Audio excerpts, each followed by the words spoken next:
अस्सलाम वालेकुम students, I hope आप सब ठीक होंगे। आज हम स्टार्ट करेंगे क्लास 12 केपी के book maths chapter 10 exercise 10.2 question number 9। बच्चों क्वेश्चन नंबर 9 हमारे पास है the rate of consumption of oil billions of barrels is given by dx by dt equals to 1.2 e power 0.04 t where t equals to 0 corresponds to 1990. Find the total amount of oil used from 1990 to year 1995. At this rate, how much oil will be used in t equals to 8 years? ठीक है बच्चों, इस question को भी सही से समझना है। अच्छा, हमें अब जो फंक्शन गिवन है वो d x divided by d t equals to 1.2 e power 0.04 t given है। ठीक है, इस तरह के बच्चों क्वेश्चंस आप लोग चैप्टर 6 में भी सॉल्व कर चुके हैं, इसके अलावा चैप्टर 3 एंड 4 में भी सॉल्व कर चुके हैं। ठीक है, अब देखिए हमारे पास डेरिवेटिव गिवन है। जब भी डेरिवेटिव गिवन होता है तो हम लोग उसका लेते हैं इंटीग्रल, और अगर हमें इंटीग्रल गिवन होता है तो हम लोग उसको लेते हैं डेरिवेटिव।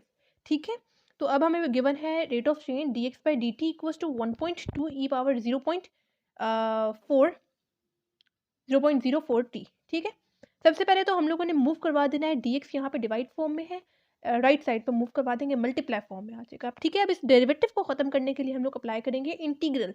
ये डेरिवेटिव एंड इंटीग्रल एक दूसरे को इफेक्ट को कैंसिल आउट कर देंगे और मेरे पास एक्स आ जाएगा। या फिर आप लोग इस तरह से समझ लें कि यहाँ पे सिंपल मेरे पास कांस्टेंट क्या है, 1 है। इंटीग्रल ऑफ 1 हमारे पास किस चीज़ के इक्वल आता है, इस वेरिएबल को देखते हुए आप लोगों ने यहाँ पे वेरिएबल लगाना है। ठीक है, कैसे, जैसे देखें इंटीग्रल ऑफ मैं यहाँ पे लिख सकती हूँ ना एक्स पावर 0, एक्स पावर 0 भी मेरे पास 1 के ही इक्वल आएगा। ठीक है, अब मैं यहाँ पे इंटीग्रल वाला पावर रूल अप्लाई कर लेती हूँ। कैसे, 0+1 मतलब इंटीग्रल में हम लोग पावर में 1 ऐड करते हैं और वही सेम पावर को हम लोग डिनोमिनेटर में यूज़ कर लेते हैं। ठीक है, 0+1 मेरे पास क्या आ जाएगा, 1 आ जाएगा, डिवाइडेड बाई 0+1 1 आ जाएगा। तो हम लोग डायरेक्टली यहाँ पे इस वेरिएबल को देखते हुए एक्स लगा सकते हैं। ठीक है, अब 1/2 यहाँ पे कॉन्स्टेंट था, मैंने उसको इंटीग्रल से बाहर करके लिख दिया। ठीक है, इंटीग्रल सिर्फ अप्लाई करेंगे ई पावर 0.042 पे 4t पे। ठीक है, अब यहाँ पे हमें इसको इंटीग्रेट करना होगा। कैसे इंटीग्रेट करेंगे, यहाँ पे हमें अब फॉर्मूला एक यूज़ करना है। बच्चों मैंने आपको पिछली वीडियोस में बताया था कि अगर मैं इसका डेरिवेटिव लेना चाहूँ, derivative of E power 2x ले लेते हैं। ठीक है, किस चीज़ के इक्वल होता है, E power 2x dot derivative of power that is 2x। ठीक है, डेरिवेटिव में जो चीज़ हमारे पास मल्टीप्लाई हो रही होती है, इंटीग्रल में वही चीज़ हमारे पास हो रही होती है डिवाइड। यानी हमारे पास आता है इस तरह से डेरिवेटिव ऑफ, मतलब ई पावर 2x तो एज इट इज़ आ जाता, divided by derivative of 2x आता। ठीक है, यही चीज़ मैंने यहाँ पे लिखी है कि ई पावर 0.040 तो as it is divided by derivative of 0. इधर मैं करके बता देती हूँ, ई पावर 0.040 तो as it is divided by derivative of 0.04t। ठीक है, डेरिवेटिव ऑफ t तो हमारे पास 1 के इक्वल आ जाएगा, मेरे पास पीछे यही चीज़ आ जाएगी 0.04, तो मैंने डायरेक्टली यहाँ पे 0.04 लिख दिया।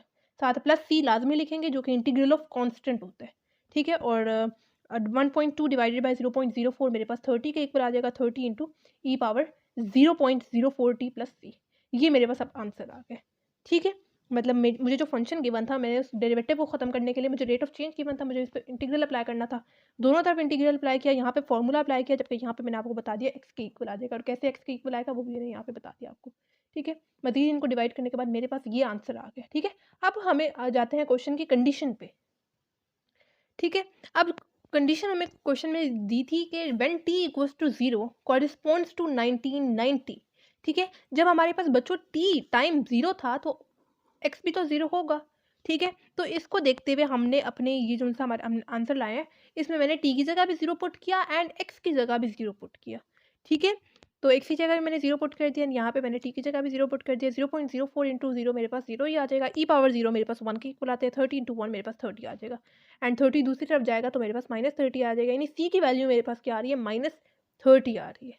ठीक है, c की वैल्यू हम लोग वापस से यहाँ पे पुट करेंगे, मैंने पुट की, प्लस माइनस माइनस आ गया, और ये मेरे पास अब स्पेसिफिक सोल्यूशन आ गया। ठीक है, ठीक है, यहाँ तक बहुत आसान था सॉल्व करना। अब आते हैं वापस से क्वेश्चन में। अब वो बोल रहे हैं how much oil will be used in time t equals to 8 years. अब हमारे पास टाइम क्या गिवन है, 8 ईयर्स का, मतलब t की जगह मैंने पुट करना है 8। ठीक है, तो मैंने t की जगह 8 पुट किया, ई पावर 0.04 इंटू 8 मेरे पास क्या आएगा, डायरेक्ट कैलकुलेटर के थ्रू इस पूरे को सॉल्व कर लें। ठीक है, मेरे पास आंसर आता है 41.313 माइनस ये वाला 30 एज इट इज़। ठीक है, और इनको भी कैलकुलेटर के थ्रू मैंने सॉल्व किया तो मेरे पास आंसर आ जाता है 11.31, और आगे आप लोगों ने वही लगा देना जो क्वेश्चन में गिवन था, बिलियंस ऑफ बैरल्स। ठीक है, दोबारा से समझ लेते हैं। मुझे जो derivative rate of change given था तो मुझे इंटीग्रल अप्लाई करना पड़ा, यहाँ तक बहुत आसान था, मैंने आपको बता दिया। उसके बाद हम लोगों ने कंडीशन क्वेश्चन की चेक की, वो बोल रहे हैं कि जब टाइम 0 था तो उस वक्त एक्स भी तो 0 होगा, ठीक है। तो हम लोगों ने उसके अकॉर्डिंग सी की वैल्यू निकाल ली, ठीक है। ये यहाँ तक मेरे पास जनरल सोल्यूशन था। जब मैंने सी की वैल्यू पुट की तो मेरे पास स्पेसिफिक या पर्टिकुलर सोल्यूशन आ गया। अब वापस से क्वेश्चन पे जाते हैं तो उन्होंने बोला था 8 ईयर्स का बताएं। अब टाइम हमें 8 ईयर्स का गिवन था, सिंपली कैलकुलेटर से आप लोगों ने वैल्यूज निकालते हुए आपके पास आंसर आ जाएगा, ठीक है। जो क्वेश्चन नंबर 10 हमारे पास है, the rate of infection of a disease in people per month is given by di/dt equals to 100t divided by t square plus 1, where t is the time in months since the disease broke out. Find the total number of infected people over the first 4 months of the disease. ठीक है। Again बच्चों देखें, हमारे पास जो function given है वो rate of change given है, तो मतलब हमें इंटीग्रल अप्लाई करना होगा। सबसे पहले मैंने अगेन वही चीज़ लिख दी, di/dt equals to 100t divided by t square plus 1. dt जो यहाँ पे डिवाइड फॉर्म में था इस तरफ आएगा मल्टीप्लाई फॉर्म में। डेरिवेटिव को खत्म करने के लिए इंटीग्रल लेंगे, दोनों तरफ अप्लाई करना पड़ेगा, लेफ्ट साइड पे भी राइट साइड पे भी। डेरिवेटिव एंड इंटीग्रल एक दूसरे के इफेक्ट को कैंसिल आउट कर देंगे, मेरे पास सिंपली यहाँ पे आया आ जाएगा। या फिर आप लोग समझ लें कि यहाँ पे कांस्टेंट क्या है, 1 है। इसको देखते हुए आप लोगों ने यहाँ पे वेरिएबल आई लगा देना है, ठीक है। और यहाँ पे 100 कांस्टेंट था, उसको मैंने इंटीग्रल से बाहर करके लिख दिया। अंदर मेरे पास सिंपली क्या आ जाएगा, t divided by t square plus 1 आ जाएगा, ठीक है। मजीद अब आप लोग देखें, मेरे पास अगर मैं डेरिवेटिव लेना चाहूँ टी स्क्वायर प्लस 1 का, तो मेरे पास किस चीज़ के इक्वल आते हैं, यहाँ पे पावर रूल अप्लाई होगा, जो पावर है वो कांस्टेंट बन जाएगी, सेम वेरिएबल यूज़ करेंगे। डेरिवेटिव लेने के बाद मेरे पास पावर में 2 से एक नंबर कम आ जाएगा, यानी 1 dot derivative of inner function that is T plus derivative of 1 is constant and constant का डेरिवेटिव आता है 0। मेरे पास क्या आंसर आ जाएगा, 2t आ जाएगा। डेरिवेटिव ऑफ t तो मेरे पास 1 के इक्वल आ जाएगा, प्लस 0 लिखने की जरूरत नहीं है, मतलब मेरे पास आंसर आ रहा है 2t। अब आपको बच्चों पता है कि जब भी फंक्शन डिनोमिनेटर में हो उसका डेरिवेटिव न्यूमिनेटर में मौजूद हो तो वो नेचुरल लॉग ऑफ डिनोमिनेटर वाली टर्म के इक्वल आ जाता है। लेकिन यहाँ पे हमारे पास कमी किस चीज़ की है, नोमिनेटर में t तो मौजूद है लेकिन 2 नहीं मौजूद। तो 2 कांस्टेंट है, कांस्टेंट का तो मसला नहीं है, उनको हम लोग खुद से मल्टीप्लाई एंड डिवाइड करवा सकते हैं। मैंने ऐसा ही किया, मैंने 2 को डिवाइड भी करवा दिया एंड मल्टीप्लाई भी करवा दिया। ये जो मल्टीप्लाई वाला है ये तो मेरे पास फॉर्मूला क्लोज होकर आ जाएगा natural log of T square plus 1 के इक्वल, जबकि 100 डिवाइडेड बाई 2 मेरे पास 50 के इक्वल आ जाएगा, और ये मेरे पास आंसर आ गया, ठीक है। अब आते हैं वापस से क्वेश्चन में। अब जब स्टार्टिंग में हमारे पास टाइम 0 था, जब हमारे पास स्टार्टिंग में टाइम 0 था तो उस वक्त इन्फेक्टेड पर्सन कितना थे, 1 थे, ठीक है। मतलब एक ना एक बंदा तो इन्फेक्टेड होगा ही ना स्टार्टिंग में, बिगनिंग में, ठीक है। ऐसा तो हो ही नहीं सकता कि बंदा कोई इन्फेक्टेड ही ना हो। जैसे पिछले क्वेश्चन में हम लोगों ने, जब क्वेश्चन में गिवन था कि टाइम 0 था तो एक्स भी हम लोगों ने 0 पुट किया था, लेकिन अब यहाँ पे इन्फेक्टेड पर्सन का केस है, ठीक है। जब टाइम स्टार्टिंग में कोई एक ना एक बंदा तो इन्फेक्टेड होगा ही ना, ठीक है। तो इन्फेक्टेड पर्सन 1 थे जब टाइम 0 था, ठीक है। तो हम लोगों ने आई की जगह पुट करना है 1 एंड टी की जगह हम लोगों ने क्या पुट करना है, 0 पुट करना है, ठीक है। ऐसे ही हम लोगों ने किया, 0 का स्क्वायर 0 हो गया, 0 प्लस 1 मेरे पास 1 के इक्वल आ गया, नेचुरल लॉग ऑफ 1 मेरे पास 0 के इक्वल आ गया, 50 इंटू 0 मेरे पास 0 आ जाएगा, यानी सी की वैल्यू मेरे पास क्या आ गई, सिंपली आया आ गई, 1 आ गई, सॉरी, ठीक है। अब सिंपली हम लोगों ने ये जो सी आई की वैल्यू है ये इस इक्वेशन में पुट कर देंगे। बेशक आप लोग इक्वेशंस की फॉर्म में इसको लिख दें, ये putting value of c in equation number 1, ठीक है। ऐसा ही हम लोगों ने किया, सी की जगह मैंने उसकी वैल्यू 1 पुट कर दी, ठीक है। अब हम लोग वापस से जाते हैं क्वेश्चन पे। अब उन्होंने हमें टाइम क्या बता दिया था, 4 मंथ्स का, ठीक है, यानी टी की जगह अब हम लोगों ने पुट करना है 4, ठीक है। तो ठीक है, टाइम अब 4 है, ठीक है। I equals to 50, natural log of T की जगह 4 पुट किया, 4 का स्क्वायर 16, 16 प्लस 1 क्या आ जाएगा मेरे पास, 17 आ जाएगा, ठीक है। 17, अब बेशक इसको कैलकुलेटर के थ्रू पूरा सॉल्व कर ले। 50 नेचुरल लॉग ऑफ 17 मेरे पास किस चीज़ के इक्वल आता है, प्लस 1 कर दे डायरेक्टली, 142.6, राउंड ऑफ कर लें 143 कर लें, या फिर आप लोग 142 इसको कर लें इन्फेक्टेड पर्सन, ठीक है, क्योंकि राउंड ऑफ में तो नहीं आएगा ना इन्फेक्टेड पर्सन। या फिर पूरा इसको 143 कर दें या फिर इसको 142 कर दें, ठीक है। होप सो आपको समझ में आ गया होगा, बहुत आसान ये क्वेश्चन है, ठीक है। मुझे क्वेश्चन नंबर 11 है ये, ठीक है। क्वेश्चन नंबर 11 हमारे पास है, determine the equations of the orthogonal trajectories of the following families of curves, ठीक है। ए पार्ट गिवन है, बहुत आसान है ये क्वेश्चंस भी बच्चों, y equals to C x cube, ठीक है। ये इस तरह के क्वेश्चंस आप लोग 3rd चैप्टर में करके आ चुके हैं एंड 4th चैप्टर में भी, ठीक है। सिर्फ एक छोटा सा फर्क आएगा, वो मैं आप आगे आपको बताती हूँ, ठीक है। सबसे पहले तो हम लोगों ने इसका ले लेना है बच्चों derivative with respect to independent variable X. D by D x left side पे भी, D by D x right side पे भी। लेफ्ट साइड पे तो मेरे पास D Y by D X हो जाएगा, जबकि राइट साइड पे देखें सी इज कॉन्स्टेंट, उसको इंटीग्रल से डेरिवेटिव से बाहर करके लिखेंगे और डेरिवेटिव से वेरिएबल पे अप्लाई करेंगे। डेरिवेटिव ऑफ एक्स क्यूब मेरे पास किस चीज़ की इक्वल आता है, यहाँ पे पावर रूल अप्लाई करेंगे, जो पावर है वो कॉन्स्टेंट बन जाएगी, सेम वेरिएबल यूज़ करेंगे। अब डेरिवेटिव देने के बाद मेरे पास पावर में 3 से एक नंबर कम आ जाएगा, यानी 3 - 1 2 आ जाएगा। यहाँ तक खत्म नहीं हुआ। Dot derivative of inner function that is X, तो डेरिवेटिव ऑफ एक्स मेरे पास 1 के इक्वल आ जाएगा, ठीक है। D Y by D x equals to ये वाला C as it is 3x² into 1 क्या आ जाएगा 3x² आ जाएगा, या फिर आप लोग इसको 3x² सी की फॉर्म में करके लिखते हैं, ठीक है। अब सी की वैल्यू मुझे पता है, क्वेश्चन से हम लोग निकाल सकते हैं आसानी से, ठीक है। Y equals to C x cube given था ना, एक्स क्यूब यहाँ पे मल्टीप्लाई हो रहा है, दूसरी तरफ जाएगा ऐसे डिवाइड हो जाएगा, यानी सी की जगह मैं ये वाली वैल्यू पुट कर सकती हूँ। मैंने ऐसा ही किया, सी की जगह मैंने वो वाली वैल्यू पुट की। अब ये वाला जो एक्स स्क्वायर एंड ये वाला एक्स क्यूब मल्टीप्लाई फॉर्म में डिवाइड फॉर्म में कटिंग हम लोग कर सकते हैं।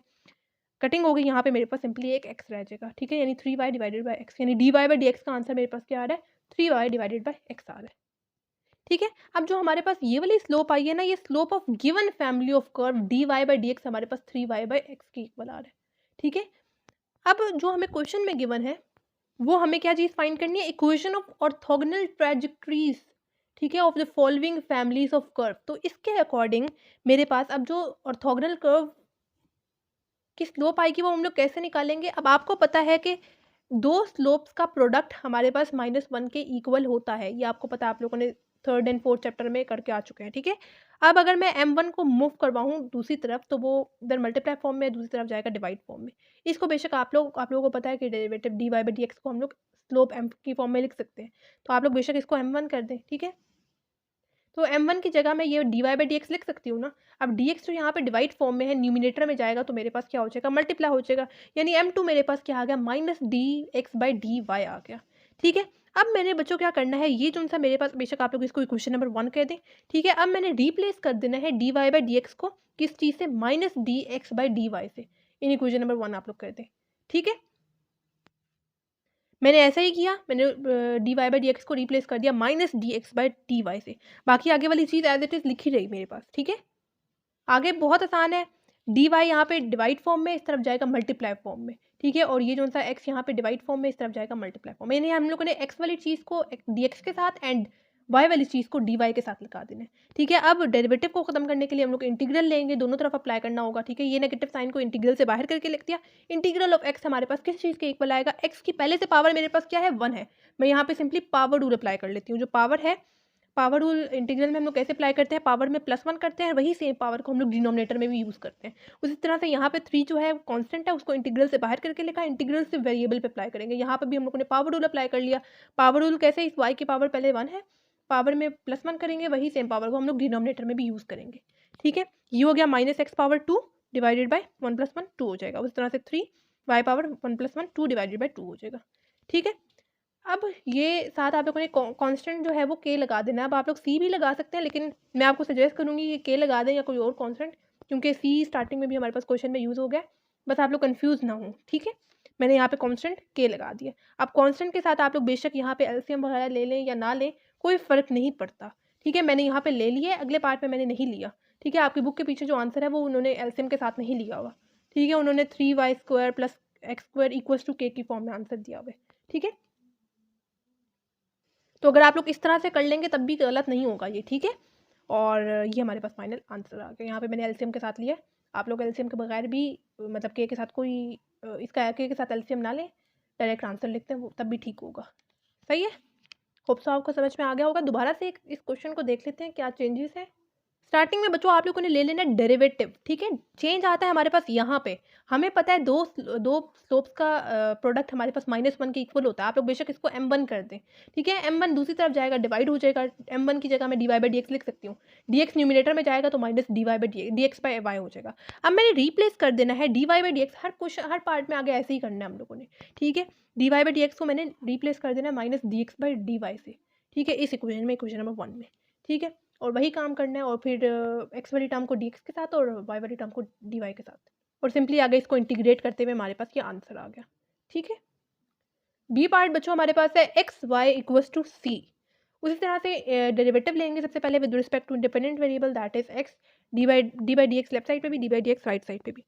लेफ्ट साइड पे भी मेरे पास 2 वेरिएबल्स आ रहे हैं, ठीक है। तो मतलब मुझे यहाँ पे प्रोडक्ट रूल अप्लाई करना पड़ेगा। प्रोडक्ट रूल क्या कहता है कि सबसे पहले मैंने डेरिवेटिव ले लेना है फर्स्ट फंक्शन का, साथ second function as it is आ जाएगा, प्लस अब जिसका मैं पहले डेरिवेटिव ले चुकी हूँ वो टर्म एज इट इज आ जाएगी, और अब डेरिवेटिव लेंगे सेकंड फंक्शन का जो कि है y equals to derivative of c। c is constant and constant का डेरिवेटिव क्या होता है?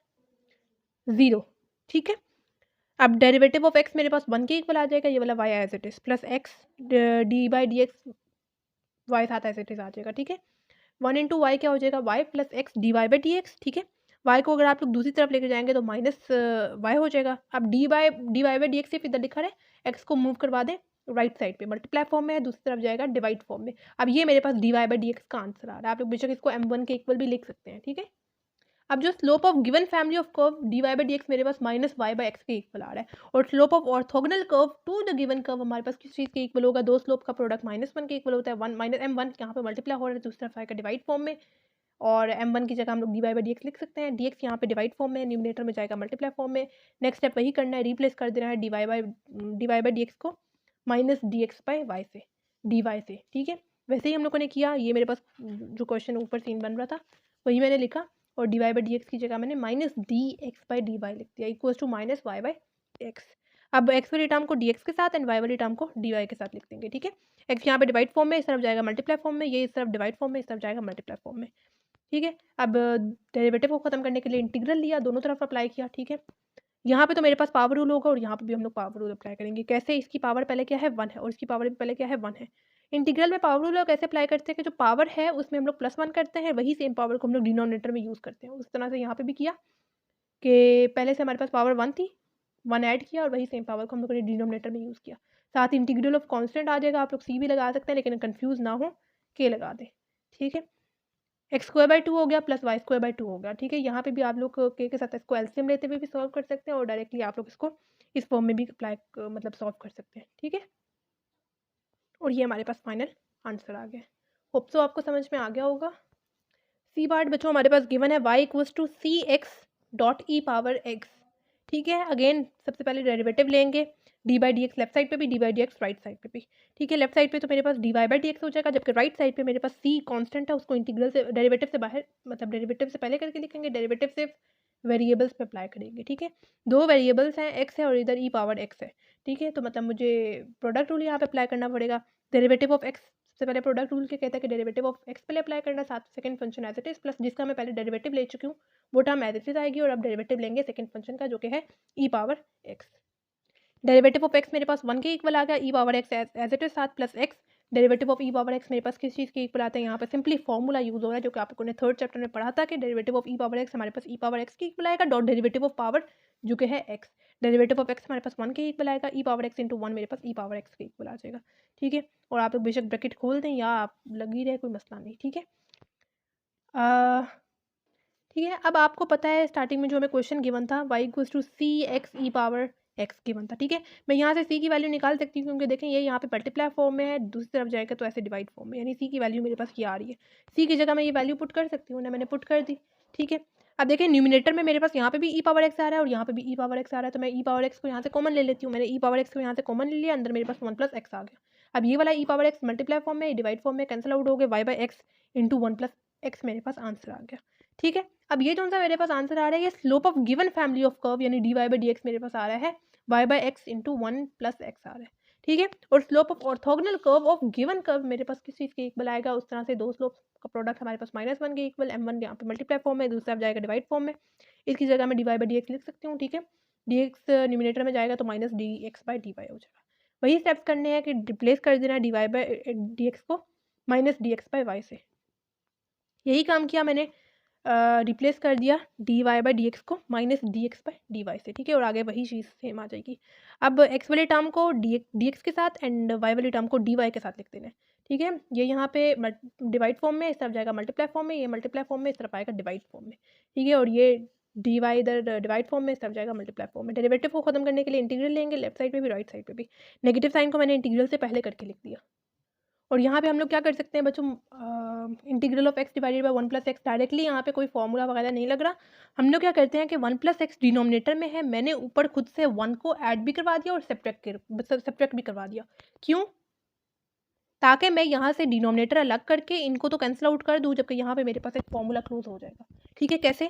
1 + x डिवाइडेड बाय 1 + x मैंने यहाँ पे अलग अलग से करके लिख दिया। अच्छा, पहले ही मैंने इसको ब्रैकेट में करके लिख दिया क्योंकि ये वाला नेगेटिव साइन भी है।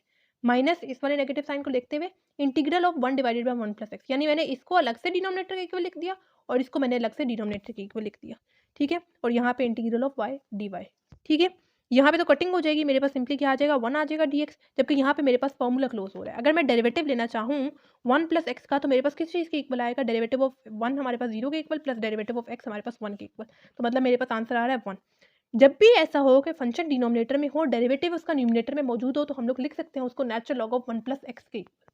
ठीक है, जबकि इंटीग्रल ऑफ 1 हमारे पास किस चीज़ के इक्वल आएगा, इस वेरिएबल को देखते हुए आप लोगों ने x लगा देना है। और यहाँ पे हमारे पास y की पावर पहले 1 थी, पावर रूल सिंपली अप्लाई कर दिया +1, और वही सेम पावर को हम लोगों ने डिनोमिनेटर में यूज़ किया। 1 + 1 2 हो गया, डिवाइड बाय 1 + 1 2 हो गया, और ये हमारे पास फाइनल आंसर आ गया। आप लोग k भी लगा सकते हैं और c भी लगा सकते हैं, मैं k लगा रही हूँ। ठीक है, integral of constant. Hope so आपको ये पार्ट भी समझ में आ गया होगा। डी पार्ट हमारे पास गिवन है y² = x² + c। सबसे पहले डेरिवेटिव लेंगे with respect to independent variable, that is x, d by D x left side पे भी, D by D x right side पे भी। लेफ्ट साइड पे तो मेरे पास यहाँ पे पावर रूल अप्लाई होगा, जो पावर है वो कांस्टेंट बन जाएगी, सेम वेरिएबल यूज़ करेंगे। अब यहाँ तक खत्म नहीं हुआ, dot derivative of inner function that is x, तो D Y by D X आ गया। उस तरह से डेरिवेटिव ऑफ x² मेरे पास किस चीज़ के इक्वल आएगा, पावर रूल यहाँ पे भी अप्लाई होगा, जो पावर है वो कांस्टेंट बन जाएगी, सेम वेरिएबल यूज़ करेंगे। अब डेरिवेटिव लेने के बाद मेरे पास पावर में 2 से 1 नंबर कम आ जाएगा, यानी 1, dot derivative of inner function that is x, plus derivative of c क्या आ जाएगा, कांस्टेंट है, कांस्टेंट का डेरिवेटिव होता है 0। ठीक है, डेरिवेटिव ऑफ x मेरे पास 1 के इक्वल आ जाएगा, यहाँ पे सिंपली 1 आ जाएगा। D Y by D x यहाँ पे लिख रहे हैं, बाकी सब टर्म्स को दूसरी तरफ मूव करवा दें। 2y यहाँ पे मल्टीप्लाई फॉर्म में है, दूसरी तरफ आएगा डिवाइड फॉर्म में, यानी 2x डिवाइडेड बाई 2y, 2 की कटिंग कर दें, x बाय y हमारे पास आंसर आ गया, यानी D Y by D x का मेरे पास आंसर आ रहा है x बाय y। अब ये जो सा मेरे पास आंसर आ रहा है, ये slope of given family of curve d Y by D x equals to x by y आ रहा है।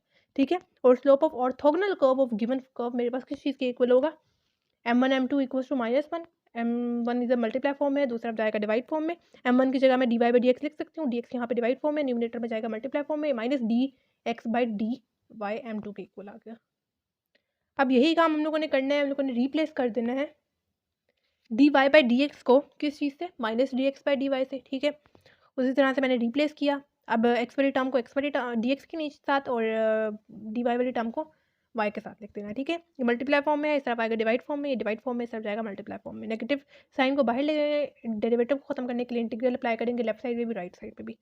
ठीक है, ये वाला नेगेटिव साइन तो as it is function denominator में है, डेरिवेटिव ऊपर मौजूद है 1, तो किस चीज़ के इक्वल आ जाएगा, natural log of denominator term के इक्वल। उसी तरह से फंक्शन डिनोमिनेटर में है, डेरिवेटिव उसका न्यूमिनेटर में मौजूद है, तो वो नेचुरल लॉग ऑफ y के इक्वल आ जाएगा, प्लस साथ के कांस्टेंट, इंटीग्रल ऑफ कांस्टेंट आ जाएगा। ठीक है, minus natural log of x है, दूसरी तरफ जाएगा plus natural log of x आ जाएगा। ठीक है, और ये लॉग की प्रॉपर्टी है कि जब भी दो लॉग्स आपस में ऐड हो रहे हों, हम लोग उनको प्रोडक्ट की फॉर्म में लिख सकते हैं, यानी मैं लिख सकती हूँ natural log of x y, या फिर आप लोग इसको दूसरी तरफ ले जाए, नेगेटिव साइन कॉमन ले लें और फिर उस तरह से करके सॉल्व कर लें, दोनों तरह से सही होगा। ठीक है, होप सो आपको समझ में आ गया होगा, और ये हमारे पास फाइनल आंसर है। ठीक है, हमारे पास एक्सरसाइज 10.2 का क्वेश्चन नंबर 9, 10 एंड 11। बच्चों, अगर आपको किसी भी क्वेश्चन से रिलेटेड कोई प्रॉब्लम हो या कोई क्वेश्चन समझ में ना आ रहा हो, तो आप लोग मुझसे कमेंट बॉक्स में पूछ सकते हैं। बाकी आप लोगों ने मुझे ये भी बताना है कि आपको मेरी वीडियोस कैसी लग रही हैं, कि ये हेल्पफुल हैं या नहीं है। बाकी दुआओं में याद रखें, मिलते हैं अगले साल नई वीडियो के साथ, तब तक के लिए अल्लाह हाफिज़।